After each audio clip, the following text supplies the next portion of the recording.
My name's Tori Bryan. I am a recovering IV heroin addict. All addict stories are very different, but the majority of them have one thing in common, and that's childhood trauma.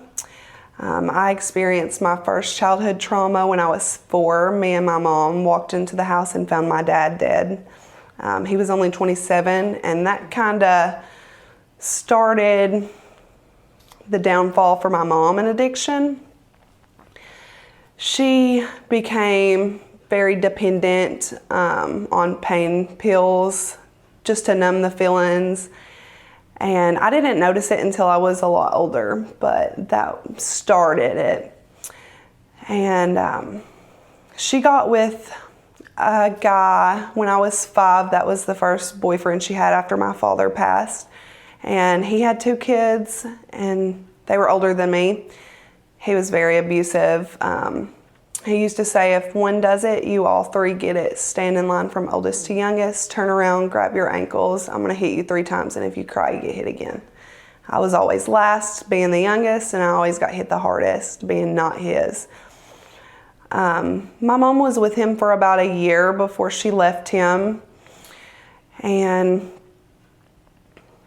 she found validation in men, so we moved a lot. That was all I had seen. So that kind of scared me from relationships. When my father passed, it was like a void and abandoned issues, and that carried with me throughout my life. When I was 12 years old, I got hit in the eye with a Coke can and went into emergency surgery for a retina detachment. Everything that could go wrong did. So 13 surgeries later, I had a 13% chance to live, and they were removing my eye and putting a prosthetic in. I always had a relationship with God growing up. I was raised Baptist, and that was the first time that I was like, why me? Why is this happening to me? But I didn't steer from him. When I was 17, my hardest hit came. That was my grandma fell and was unconscious. That was my best friend growing up. She was the glue that held everybody together. And I gave her CPR for what felt like hours. And that was when I said, all right, I'm mad at God now. I'm mad at you. I feel like I've done everything I'm supposed to. Why are you doing this to me? So I stopped going to church. I just avoided it altogether, stopped praying. I did really good in school. I graduated in 2012 with a 3.9 GPA. I took some college courses on criminal justice and got an associate's in criminal justice. And then I got my first job my senior year of high school as a counselor at a funeral home. I loved the job.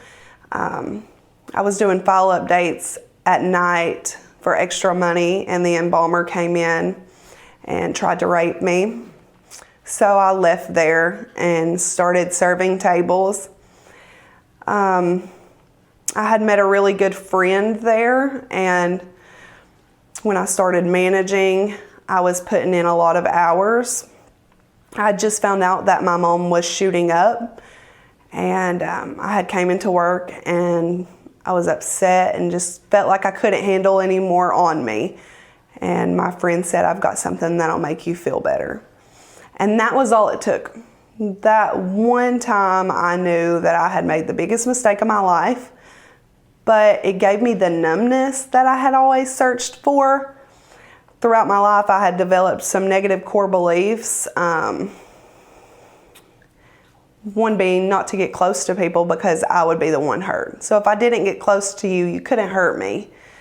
I held a lot in. My mom used to say, stop crying or I'll give you something to cry about, which we all know in the South is a common term we hear, but we don't realize the impact it has on kids when they don't understand what it means. So I felt like I've got to hold everything inside. So that's what I did. That was my coping mechanism growing up, was just to hold it all in. When I did that very first pill, I felt free of all the weight and burden I had had my whole life. And I could finally just care about me and not worry about what others thought of me. I could still maintain work and paying my bills, but it wasn't long before I was shooting pills. And then they just got so expensive that I turned to heroin.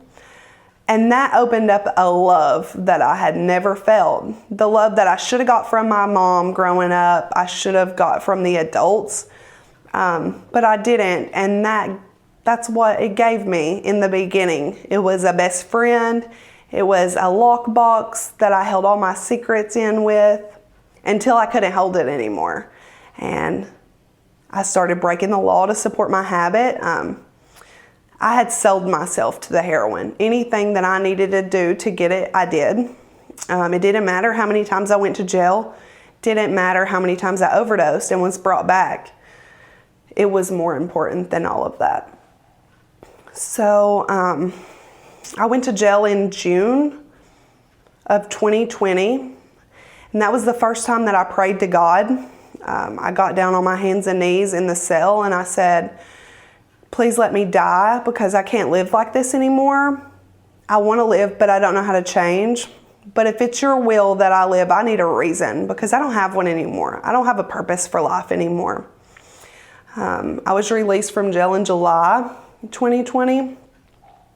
I had went and got some heroin and overdosed.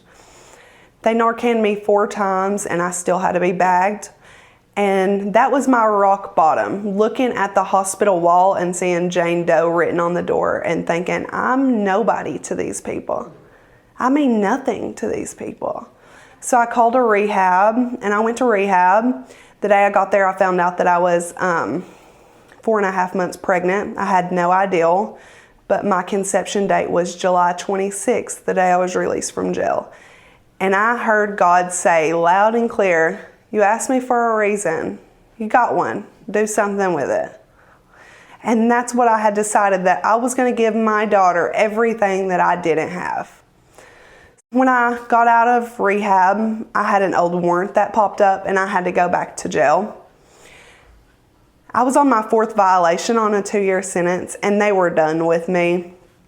I had one lady in the jail who believed in me and said, I'm going to give you one chance to be a mom to your daughter, but you're going to Susanna's house. So I was dropped off here at the front door by the police themselves. And my assessment, really the only thing that stands out looking back is her saying, this is a year-long program. And I thought, a year? How can I do this? But it flew by. And I learned so much. I learned how to cope with the trauma I had experienced. I learned skills for everyday life that I had lost throughout the 6 years of active addiction. I had therapy and worked through big events, and the core beliefs that I had developed, they taught me how to rewire it. The parenting classes taught me how to be a mom and get on their level, and that all emotions are okay, but all behaviors are not. And that was something I didn't know growing up. I had all these feelings and all these emotions, but I wasn't allowed to express them.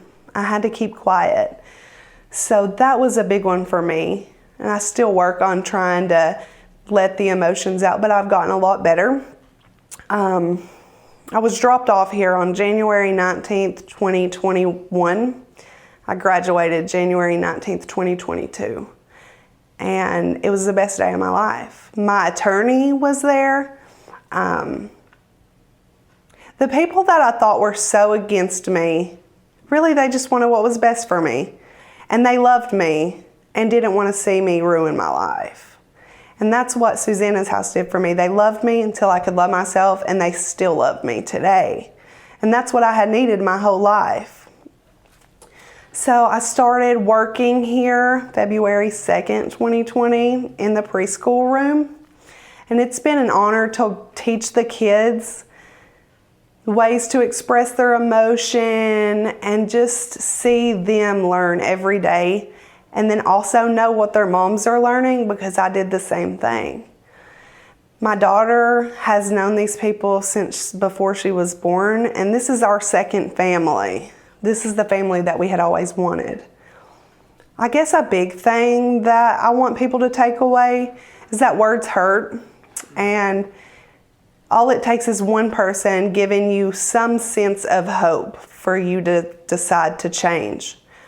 And it doesn't discriminate. It doesn't matter how rich you are or how poor you are or what kind of family you had. Our society now is drugs. And it's our job to help people work through the trauma they've experienced so that they don't turn to drugs, so that they don't try to numb their feelings. And that's all I want for my little girl. April 29th, 2022, the biggest blessing I ever had came into my life. My little girl, Maya Adeline, was born, 9 pounds, 21 and a half inches long, perfect. I was very lucky that she wasn't an NAS baby. She came out perfect, healthy, and I had the support of Jessica Burnett with me to be my doula and walk me through it, because I was terrified. She's been the best thing that ever could have happened to me. She's gave me a purpose and a reason to live. And in the beginning, I got sober just for her. But today I don't do it for her, I do it for me.